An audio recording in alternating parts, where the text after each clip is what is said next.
বাংলাদেশের জাতীয় ইলিশ মাছের নাম কি? বাংলাদেশের জাতীয় ইলিশ মাছের নাম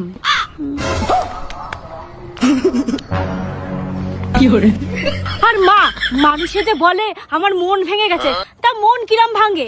মনের কি হাড়গোড় আছে? মা, একটা জিনিস দেখো, নাকের একটা ফুটো দিয়েই তো নিঃশ্বাস নেওয়া যায়, তাহলে আমাদের নাকের দুটো ফুটো কেন? ও মা শোনো, মনি থাম, দেখিনি তুই? না না থামবো না, আমি বলবো। আচ্ছা বল। হাসপাতাল তো 24 ঘন্টাই খোলা থাকে, তাহলে হাসপাতালের গেট লাগাই কি করতে? না, মরলাম তো। ও মা না, মরে না, আর একটা কথা শোনো। আবার কি বলবি?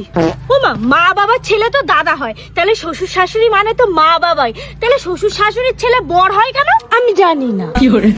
আচ্ছা মা, তোমার জানা লাগবে না, তুমি আর একটা প্রশ্নের উত্তর দাও। আবার কি প্রশ্ন? সর্বপ্রথম যে ঘড়ি আবিষ্কার করলো, সে টাইম সেট করলো কিভাবে? তুই কি করে ছোটবেলায় খেতে হতো জানতি? না তো মা। তুই তাহলে খাওয়া শিখলি কি করে? ও তাই তো। ও মা, তুমি আর একটা কথা শোনো। একটা ভাও প্রশ্ন করে দেখ, তোর দাঁতে চিমটি মেরে রক্ত বেরোবে। আর না, তুমি দাঁতে চিমটি মারলেও আমি আর একটা প্রশ্ন করবোই। আমি লাস্ট আর একটা প্রশ্ন করবো। শালার যা তোর এসে দিছি।